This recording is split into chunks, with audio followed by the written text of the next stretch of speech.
ಬೆಂಗಳೂರಲ್ಲಿ ಬೀದಿ ನಾಯಿಗಳ ವಿಚಾರಕ್ಕೆ ಗಲಾಟೆಯಾಗಿದೆ. ಬೀದಿ ನಾಯಿಗಳಿಗೆ ಊಟ ಹಾಕಿದ್ದಾರೆ ಅನ್ನುವಂತಹ ವಿಚಾರಕ್ಕೆ ಸಂಬಂಧಪಟ್ಟ ಹಾಗೆ ಗಲಾಟೆ ನಡೆದಿದ್ದು, ಅಪಾರ್ಟ್ಮೆಂಟ್ ನಿವಾಸಿಗಳಿಂದ ಮಹಿಳೆಯ ಜೊತೆಗೆ ಗಲಾಟೆಯನ್ನ ಮಾಡಲಾಗಿದೆ. ಅಪಾರ್ಟ್ಮೆಂಟ್ ನಿವಾಸಿ ಪ್ರಿಯಾ ಜೊತೆಗೆ ಈಗ ಅಲ್ಲಿನ ಅಪಾರ್ಟ್ಮೆಂಟ್ ನಿವಾಸಿಗಳು ವಾಗ್ವಾದವನ್ನ ಮಾಡಿದ್ದಾರೆ. ಬೀದಿ ನಾಯಿಗಳಿಗೆ ಊಟ ಹಾಕ್ತಿದ್ದಾರೆ ಅನ್ನುವ ಕಾರಣಕ್ಕಾಗಿ ಗಲಾಟೆ ಮಾಡಿದ್ದಾರೆ.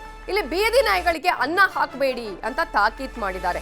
ನಮಗೆ ಮಕ್ಕಳಿಗೆ ತೊಂದರೆ ಆಗತ್ತೆ ಅನ್ನುವ ಗಲಾಟೆ ಆಗಿದೆ. 2 ವರ್ಷ ಕೂಡ ನಾವಿಲ್ಲಿ ಗಮನಿಸಬೇಕಾಗಿದೆ. ಯಾಕಂದ್ರೆ ಇತ್ತೀಚಿನ ದಿನಗಳಲ್ಲಿ ಬೀದಿ ನಾಯಿಗಳ ಹಾವಳಿ ಜಾಸ್ತಿ ಆಗ್ತಾ ಇದೆ. ಕಚ್ಚುವಂಥದ್ದು, ಮಕ್ಕಳ ಪ್ರಾಣ ತೆಗೆಯುವಂತಹ ಕೆಲಸಗಳು ಕೂಡ ಆಗ್ತಾ ಇರುವಂತಹ ಸಂದರ್ಭದಲ್ಲಿ ಬಹಳ ಕೇರ್ಫುಲ್ ಆಗಿರ್ಬೇಕಾಗತ್ತೆ. ಇಲ್ಲಿ ಇನ್ನೊಂದು ಕಡೆ ಬೀದಿ ನಾಯಿಗಳು ಇದೆ, ಅವುಗಳಿಗೆ ಆಹಾರ ಹಾಕಬಾರ್ದು ಅನ್ನುವಂತಹ ವಿಚಾರವೂ ಕೂಡ ಅಲ್ಲಿ ಸರಿ ಅಲ್ಲ.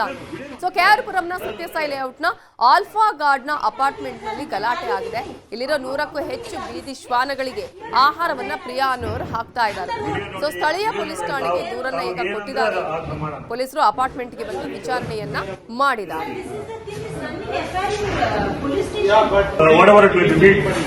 It should not be free.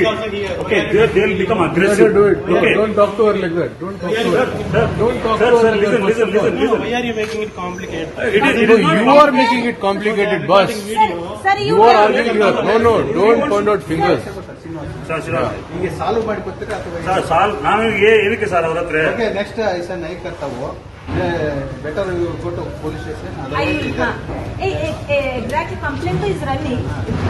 They don't know 17th December already. Already complaint is running from 17th December. Tribals get aggressive ಇರ್ತಾರೆ. ಅದು ಫುಡ್ಗೆ ಅಗ್ರೆಸಿವ್ ಆಗುತ್ತದೆ. ಇದೇ ವಿಚಾರಕ್ಕೆ ಸಂಬಂಧಪಟ್ಟ ಹಾಗೆ ಇನ್ನಷ್ಟು ಡೀಟೇಲ್ಸ್ ಅನ್ನ ಕೊಡೋದಕ್ಕೆ ನಮ್ಮ ರಿಪೋರ್ಟರ್ ರಂಜನ್ ಈಗ ಫೋನ್ ಸಂಪರ್ಕದಲ್ಲಿ ಜಾಯ್ನ್ ಆಗಿದ್ದಾರೆ. ರಂಜನ್, ಈಗ ಬೀದಿ ನಾಯಿಗಳಿಗೆ ಊಟ ಹಾಕ್ತಿದ್ದಾರೆ ಅಂತ ಹೇಳಿ ಅಪಾರ್ಟ್ಮೆಂಟ್ ನಿವಾಸಿಗಳ ಗಲಾಟೆ, ಮತ್ತೊಂದು ಕಡೆ ಬೀದಿ ನಾಯಿಗಳಿಗೆ ಊಟ ಹಾಕಬಾರ್ದು ಅನ್ನೋದಕ್ಕೆ ಏನ್ ಕಾರಣ ಕೊಡ್ತಾ ಇದ್ದಾರೆ? ಅಂದ್ರೆ ಒಂದಷ್ಟು ಕಡೆಗಳಲ್ಲಿ ನಾವು ನೋಡ್ತಾ ಇದ್ದೀವಿ ಬೀದಿ ನಾಯಿಗಳ ಹಾವಳಿ ಜಾಸ್ತಿ ಆಗ್ತಾ ಇದೆ, ಕಚ್ಚುವಂತಹ ಪ್ರಯತ್ನಗಳು ಕೂಡ ಆಗ್ತಾ ಇದೆ. ಆ ಕಾರಣ ಏನಾದ್ರೂ ನೀಡಲಾಗ್ತಾ ಇದೆ? ಈಗ ಪ್ರಾಬ್ಲಮ್ ಸಾಲ್ವ್ ಆಯ್ತಾ ಇಲ್ಲಿ? ಖಂಡಿತವಾಗ್ಲೂ ಏನು KR ಪುರಂನ ಸತ್ಯಸಾಯಿ ಲೇಔಟ್, ಆಲ್ಫಾ ಗಾರ್ಡನ್ಸ್ ಇರುವಂತೆ ಈ ಸುತ್ತಮುತ್ತ ಭಾಗಗಳಲ್ಲಿ ಅತಿ ಹೆಚ್ಚಾಗಿ ಬೀದಿ ನಾಯಿಗಳಿರುವಂತಹ ಕಾರಣದಿಂದಾಗಿ ಅಲ್ಲಿರುವಂತಹ ನಿವಾಸಿಗಳ ಮಕ್ಕಳ ಮೇಲೆ ಬೀದಿ ನಾಯಿಗಳು ಅಟ್ಯಾಕ್ ಮಾಡ್ತವೆ ಅನ್ನುವಂತಹ ಕಾರಣದಿಂದಾಗಿ ನಿವಾಸಿಗಳು ಬೀದಿ ನಾಯಿಗಳಿಗೆ ಆಹಾರವನ್ನ ಕೊಡಬೇಡಿ ಅನ್ನುವಂತಹ ಗಲಾಟೆಯನ್ನ ಮಾಡ್ತಿದ್ದಾರೆ. ಆದ್ರೆ ಇಲ್ಲಿ ಗಮನಿಸಬೇಕಾದ ಅಂಶ ಏನಂದ್ರೆ, ಪಾಲಿಕೆಯಿಂದಾನೇ ಸಮುದಾಯದ ನಾಯಿಗಳಿಗೆ ಸಾಮುದಾಯಿಕವಾಗಿ ಆಹಾರವನ್ನ ಕೊಡಬೇಕು ಅಂತ ಹೇಳಿ ವಿಶೇಷವಾಗಿ ಯೋಜನೆಯನ್ನ ರೂಪಿಸಿರುವಂತದ್ದು. ಅದರಲ್ಲೂ ಕೂಡ ಏನು ಮಾಡೆಲ್ ಪ್ರಿಯಾ ಅನ್ನುವಂತ ಯುವತಿ ಏನಿದ್ದಾಳೆ, ಇವರು ಸ್ವಯಂ ಪ್ರೇರಿತರಾಗಿ 2019ರಿಂದನೇ ಶ್ವಾನಗಳಿಗೆ, ಅಂದ್ರೆ ಕರೋನಾ ಸಂದರ್ಭದಿಂದ ಕೂಡ ಶ್ವಾನಗಳಿಗೆ ಆಹಾರವನ್ನು ನೀಡುತ್ತಿರುವಂತದ್ದು.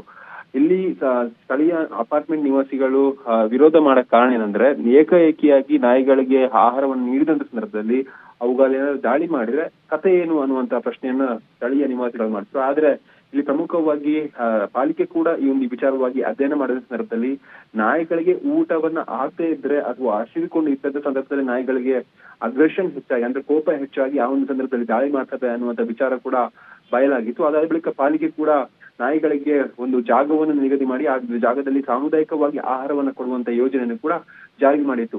ಇಲ್ಲಿ ಈ ಒಂದು ಕೆಲಸವನ್ನ ಪ್ರಿಯಾ ಕೂಡ ಅದೇ ಕೆಲಸವನ್ನ ಮಾಡ್ತಿರುವಂತದ್ದು. ಅಂದ್ರೆ ಸುಮಾರು 100ಕ್ಕೂ ಅಧಿಕ ಶ್ವಾನಗಳಿಗೆ ತನ್ನ ಸ್ವಂತ ಖರ್ಚಿನಲ್ಲಿ ಯಾವುದೇ ಒಂದು ರೂಪಾಯಿಯನ್ನ ಪಾಲಿಕೆ ಅಥವಾ ಇನ್ನಿಬ್ಬರಿಂದ ಅಪೇಕ್ಷೆ ಪಡದೆ ತನ್ನ ಸ್ವಂತ ಖರ್ಚಿನಲ್ಲಿ ಆಹಾರವನ್ನ ಕೊಡುವಂತ ಕೆಲಸವನ್ನ ಮಾಡ್ತಿದ್ದಾರೆ. ಆದ್ರೆ ಇದಕ್ಕೆ ಸ್ಥಳೀಯ ಅಪಾರ್ಟ್ಮೆಂಟ್ ನಿವಾಸಿಗಳು ವಿರೋಧವನ್ನು ವ್ಯಕ್ತಪಡಿಸಿರುವುದು ಒಂದು ರೀತಿಯಲ್ಲಿ ದುರಾದೃಷ್ಟಕರ ಸಂಗತಿ. ಯಾಕಂತಂದ್ರೆ ಮಕ್ಕಳ ಮೇಲೆ ದಾಳಿ ಮಾಡುತ್ತೆ ಅನ್ನೋದು ಊಹೆ.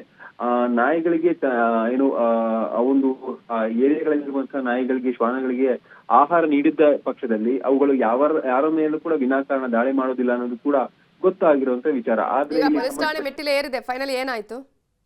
ಸದ್ಯಕ್ಕೆ ಈಗ ವಿಚಾರ ಪೊಲೀಸ್ ಠಾಣೆ ಮೆಟ್ಟಿಲೇರಿರುವಂತದ್ದು. ಆದ್ರೆ ಬಿಬಿಎಂಪಿ ಕೂಡ ಈ ಒಂದು ದೂರನ್ನು ಕೊಟ್ಟಿರುವಂತದ್ದು. ಬಿಬಿಎಂಪಿ ಅಧಿಕಾರಿಗಳು ಮಧ್ಯವನ್ನ ಪ್ರವೇಶಿಸಿ ರಾತ್ರಿ 11 ಗಂಟೆಯಿಂದ ಬೆಳಗಿನ ಜಾವ 6 ಗಂಟೆಯವರೆಗೆ ನೀವು ಏನು ಶ್ವಾನಗಳಿಗೆ ಆಹಾರ ಕೊಡಿ ಅನ್ನುವಂತಹ ವಿಚಾರವನ್ನ ಹೇಳಿದ್ದಾರೆ ಅನ್ನುವಂತಹ ಮಾಹಿತಿ ಇದೆ. ಆದ್ರೆ ಇದಕ್ಕೂ ಕೂಡ ಏನು ವಿರೋಧವನ್ನ ವ್ಯಕ್ತಪಡಿಸಿರುವಂತದ್ದು. Navitha, okay, thank you Ranjan Shirlal ಡೀಟೇಲ್ಸ್ಗೆ.